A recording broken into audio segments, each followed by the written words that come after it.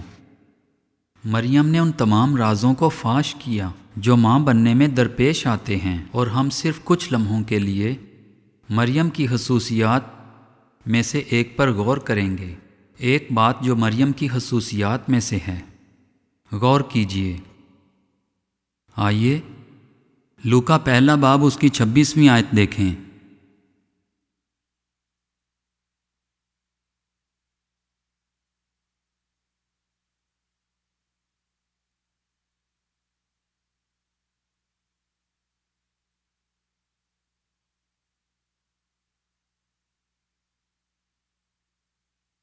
یہ الشبا کے حمل کا چھٹا مہینہ تھا۔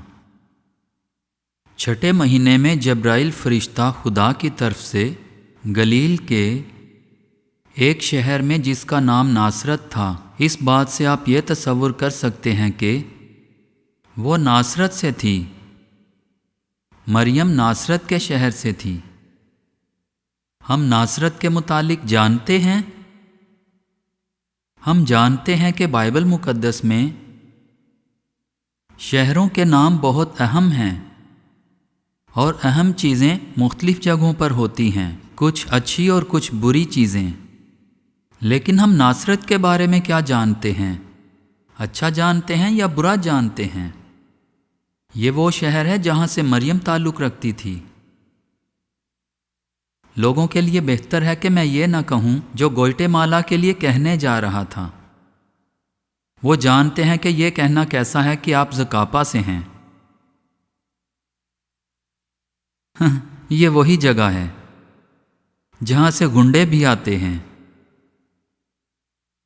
مجھے یہ کہنا نہیں چاہیے کیونکہ آپ میں سے کچھ لوگ زکاپا سے آئے ہیں۔ ہاں، مگر ناصرت سے اچھے لوگ بھی نکل سکتے ہیں۔ پر ایک مقام ایسا تھا۔ وہ کون سا مقام تھا؟ نتھینیل نے کہا، کیا اس جگہ سے کوئی اچھی چیز نکل سکتی ہے؟ اس نے کیا کہا؟ کیا ناصرت سے کبھی کوئی اچھی چیز نکل سکتی ہے؟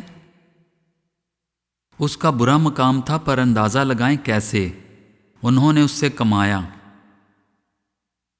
انہوں نے اس سے کمائی کی۔ آپ ذرا ان لوگوں کے بارے میں سوچیں جن کے ساتھ یسوع بڑا ہوا، اور صرف اس لیے کہ وہ حوالہ یسوع نے مسیح کی تحریک میں پڑھا اور کہا کہ یہ نوشتہ پورا ہوا، انہوں نے اسے باہر نکالا اور پہاڑی سے نیچے گرا کر مار ڈالنا چاہا۔ وہاں لوگوں کا ہجوم تھا اور اسی مقام کے حقدار تھے۔ کیا کوئی بھلی چیز ناصرت سے نکل سکتی ہے؟ ناصرت کا مطلب ہے محافظ، اور باپ نے ناصرت میں اپنے بیٹے کی حفاظت کی۔ وہاں کسی اچھی چیز کی توقع نہیں تھی۔ وہ چھپا ہوا تھا اور اس کی کوئی شہرت بھی نہیں تھی، مشہور نہیں تھا۔ اس شہر کو کوئی نہیں جانتا تھا۔ بائبل مقدس فرماتی ہے، یسایہ 53 باب 2 اور 3 آیات، اس کی حفاظت کی گئی تھی۔ ان ناصریوں میں سے 30 سال تک انسان کی نگاہ میں صرف ایک ناصری تھا، ایسا کچھ بھی نہیں کیا۔ وہ برے لوگ تھے، ان کے قریب نہ جائیں، وہ پہاڑ سے پھینک سکتے تھے۔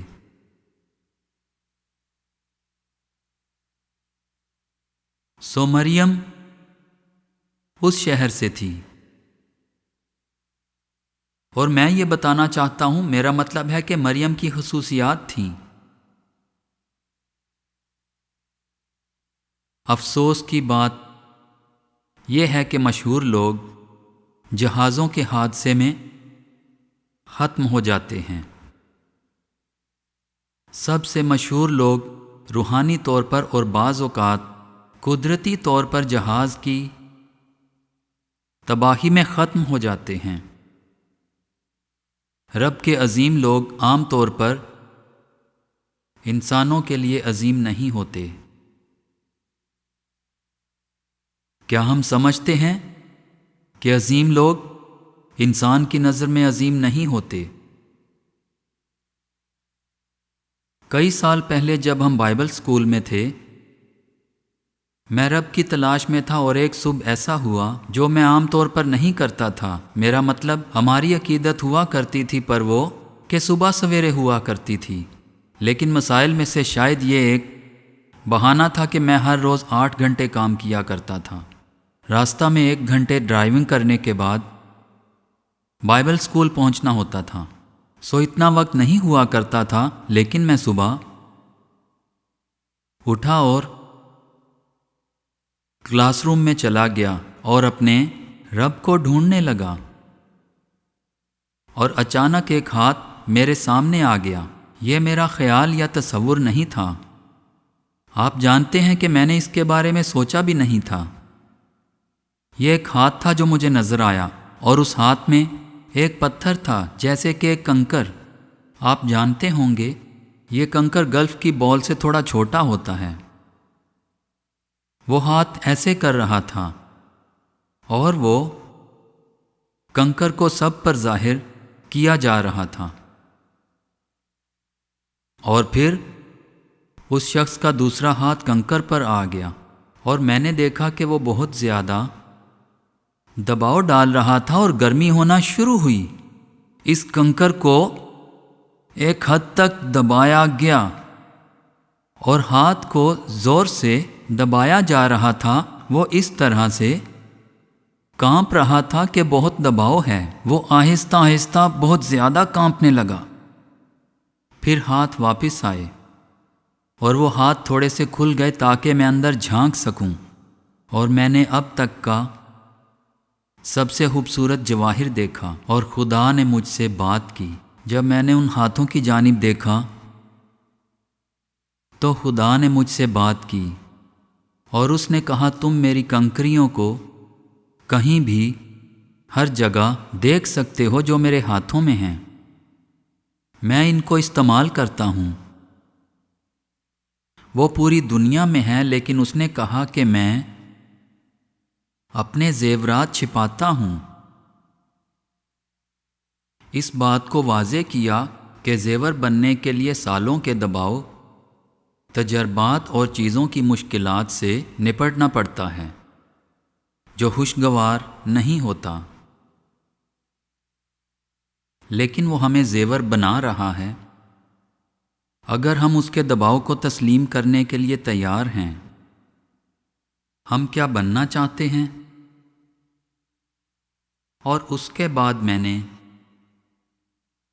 ایک کے بعد ایک کنکر کو عظیم بادشاہی میں گرتے ہوئے دیکھا، ایک کے بعد ایک عظیم خدمت گزار لوگوں کے گرنے کے بعد یہ مسیح کے بدن پر پہنچنے کے لیے رسائی لایا ہے، گرتے ہوئے۔ آپ کیا چاہتے ہیں کہ آپ کا انجام ایک ایسا زیور ہو جو ہمیشہ کے لیے خوشی بخشے، یا صرف ایک مشہور کنکر ہونا؟ ہر ساحل پر بہت سارے کنکر ہوتے ہیں، میں صرف ایک کنکر نہیں بننا چاہتا، میں اس کے لیے خوشی کا سبب ہونا چاہتا ہوں۔ اس لیے کوئی فرق نہیں پڑتا کہ ہم کبھی بھی کسی کی طرف سے نہیں دیکھے گئے ہیں۔ خداوند ہمیں اپنا زیور بناتا ہے۔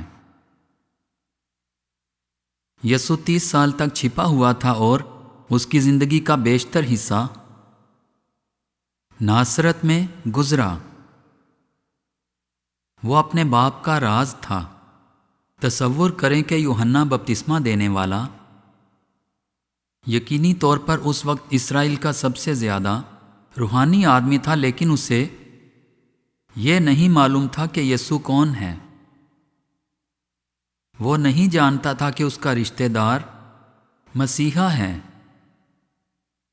یسوع کی حفاظت کر کے اسے محفوظ رکھا گیا تھا۔ کیا ناصرت سے کچھ اچھا نہیں نکل سکتا؟ اگر آپ تعریفیں تلاش کر رہے ہیں تو آپ ابھی تک روحانی طور پر ناصرت سے نہیں ہیں۔ میں ناصرت سے کہلانا چاہتا ہوں، کیا آپ بھی؟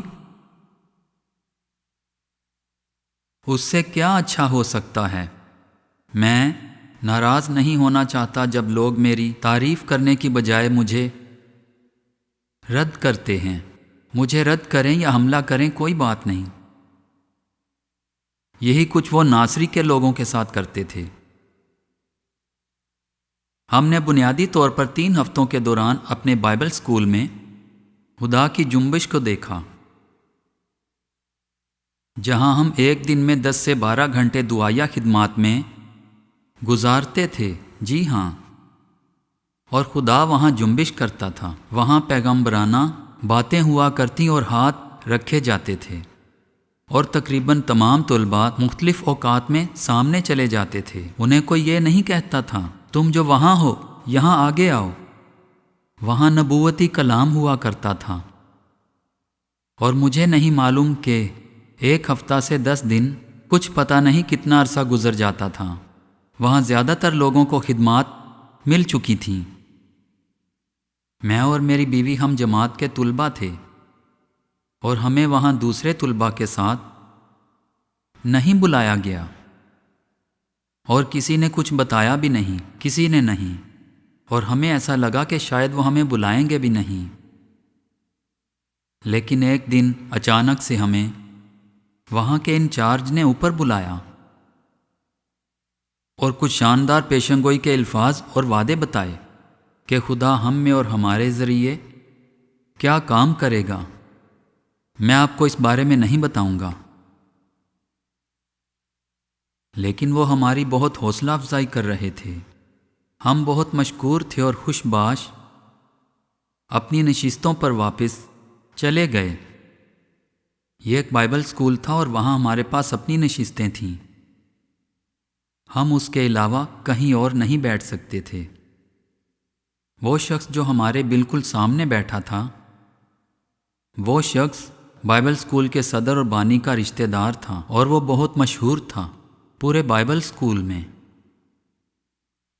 وہاں ہر شخص اسے جانتا تھا۔ اور جب ہم اپنی نشستوں پر واپس چلے گئے اور ہم وہاں کھڑے تھے، وہ میری طرف متوجہ ہوا اور کہا کہ وہ چیزیں آپ کی زندگی میں کبھی نہیں ہوں گی جنہیں آپ کرنے کی جرت نہیں رکھتے۔ یہ صرف خدا کے فضل سے ہو سکتا تھا، نہ کہ اس لیے کہ میں بہت اچھا تھا۔ میں نے اس سے اتفاق کیا کیونکہ میرے اندر یہ کرنے کی حیثیت نہیں تھی۔ مجھے احساس نہیں تھا کہ میں رب سے یہ کہہ رہا ہوں کہ میں ناصرت سے ہوں، کیونکہ ناصرت سے تو کبھی کچھ اچھا نکل ہی نہیں سکتا۔ ہم میں کوئی بھی اچھی چیز نہیں ہے۔ پولس رسول رومیو 7واں باب 18ویں آیت میں فرماتا ہے، میرے جسم میں کوئی نیکی بسی ہوئی نہیں۔ ہمیں یہ سمجھنے کی ضرورت ہے کہ ہم ناصرت سے ہیں۔ اگر کوئی بھی ہم سے ایسی بات کہے تو ہم ناراض نہ ہوں۔ جو سخت دل اور ظالمانہ ہے اور جو ہمیں سلام نہیں کرتا، دیکھنا بھی نہیں چاہتا، تو ہمیں ناراض نہیں ہونا۔ کوئی بات نہیں، میں ناصرت سے ہوں اور میں ناصرت سے کہلانا چاہتا ہوں، کیونکہ میں ایک ایسا شخص بننا چاہتا ہوں جو مریم جیسی عورت سے جانا جائے۔ ہم اہم نہیں ہیں، اہم وہ ہے۔ آئیں کھڑے ہوں۔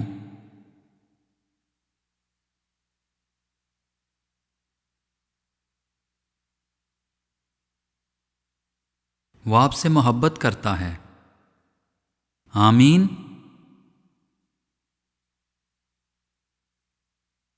کچھ سال پہلے میں اور میری بیوی نیو یارک میں گئے۔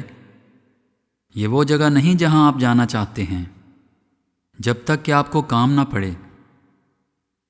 ہم نے وہاں سے ایک ٹیکسی ڈرائیور کے بارے میں سیکھا۔ آپ نیو یارک کی ٹیکسی میں نہیں جانا چاہتے ہوں گے۔ وہاں بہت ہی بد مزاج، یعنی بہت عجیب مزاج کے ڈرائیورز ہیں۔ میرا مطلب ہے ہم نے کئی بار اس چیز کا تجربہ کیا ہے۔ ہم ایک بڑے آدمی کی ٹیکسی میں سوار ہوئے جو ایک گندی سی ٹی شرٹ میں تھا۔ اس نے کہا کہ تم کہاں جانا چاہتے ہو؟ پھر ہم نے بتایا کہ یہاں سے نیچے جا کر سیدھے ہاتھ لے لو۔ اس نے پھر سے کہا کہاں جانا چاہتے ہو؟ میں نے اسے جگہ بتائی۔ اس نے کہا ٹھیک ہے، نیچے جا کر سیدھے ہاتھ تو لے لیتا ہوں، مگر یہ رستہ نہیں ہے۔ خیر، اس نے ہمیں یہ بتایا کہ رستہ یہ نہیں ہے جو تم نے کہا، پر ہمیں اس رستے سے بھی گزرنا ہوگا۔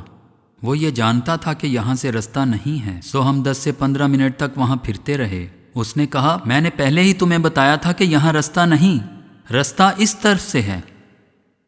اب ہمیں مزید اور آدھا گھنٹہ چلنا ہوگا۔ خیر، ہم نے خدا کے متعلق بات کرنا شروع کی۔ مجھے نہیں پتا کیسے، میں کبھی بھی خداوند کو زبردستی دوسروں پر تھوپتا نہیں ہوں۔ بات چیت ابھی چل ہی رہی تھی تو اس نے کہا، ہاں میں تلاش کر رہا ہوں۔ پھر وہ کہنے لگا، ہاں میں نے یہ پڑھا ہے اس کتاب میں، اس کتاب میں، اور میں نے بائبل مقدس بھی پڑھی ہے۔ اور پھر اس وقت اس نے کہا، میں نے بائبل کو 35 بار پڑھ چکا ہوں، یہ بات یقین کے ساتھ کہہ رہا ہوں۔ اور پھر جب ہم آگے بڑھے، میں نے اس سے کہا، تمہیں اپنی زندگی اور اپنے دل میں یسوع کو بلانے کی ضرورت ہے۔ اس نے کہا کہ یسوع میرے جیسے لوگوں کو نہیں چاہتا، اس لیے وہ میرے کبھی پاس نہیں آئے گا، آپ نہیں سمجھیں گے۔ میں نے کہا، ذرا صبر کرو، تم نے مجھے بتایا کہ تم 35 مرتبہ کلام مقدس پڑھ چکے ہو، تو تمہیں معلوم ہوگا کہ یسوع گناہ گاروں کے لیے آیا، نہ کہ راست بازوں کے لیے۔ وہ برے لوگوں کے لیے آیا، نہ کہ اچھے لوگوں کے لیے۔ اچھے لوگوں کو اس کی ضرورت نہیں، وہ اپنی نظر میں راست باز تھے۔ وہ تم جیسے انسانوں کے لیے آیا، تمہاری طرح کے لوگ جنہیں وہ ڈھونڈ رہا ہے۔ وہ ان کو قبول کرتا ہے اور معاف کرتا ہے۔ اور پھر میں نے جو اس دن دیکھا، ویسا پہلے کبھی نہیں دیکھا۔ جو میں نے اس دن دیکھا، میں نے دیکھا کہ اس کی آنکھوں میں 2 روشنی کے بلب روشن ہوئے۔ اس ڈرائیور نے کہا، تم بالکل ٹھیک کہتے ہو، بائبل فرماتی ہے کہ وہ مجھ جیسے لوگوں کے لیے آیا۔ میں آپ کی اس بات کو تسلیم کرتا ہوں۔ اس نے اسی وقت خداوند کو قبول کر لیا۔ اور یہ کوئی پروگرام یا شو بالکل نہیں تھا۔ میں آپ کو بتاتا ہوں کہ یہ کس حد تک سچ تھا۔ اس نے ہمارے لیے نیو یارک شہر میں تقریباً 45 منٹ تک گاڑی چلائی اور خوش قسمتی کی باتوں کو کرتے رہے۔ جب میں اسے پیسے دینے لگا تو اس نے کہا، نہیں، آپ مجھے پیسے دے چکے ہیں، آپ کے وسیلہ سے مجھے انعام مل چکا ہے۔ میں نے اصرار کیا اور اس کو اس کے پیسے دے دیے، لیکن وہ ایک خوش باش آدمی تھا۔ وہ یہ جانتا تھا کہ یسوع سے اسی وقت معاف کر رہا تھا اور اسے چن رہا تھا۔ وہ یہ جانتا تھا کہ وہ ناصرت سے ہے اور اسے دھوکہ نہیں دیا گیا تھا۔ کیا آپ ناصرت سے ہیں؟ پھر وہ آپ سے محبت کرتا ہے۔ آپ کو یقین نہیں ہے؟ وہ ناصرت کے لوگوں سے پیار کرتا ہے، اور وہ ایسے لوگوں سے جو کسی قابل نہیں ہوتے، خاص طور پر وہ جو اپنی ہی نظر میں کسی قابل نہ ہوں۔ پھر وہ ناراض نہیں ہوتے اگر دوسرے لوگ انہیں کسی بھی قابل نہ سمجھیں۔ یہ ٹھیک ہے؟ آپ کا شکریہ کہ آپ مجھے یہ بتا رہے ہیں کہ میں ناصرت سے ہوں۔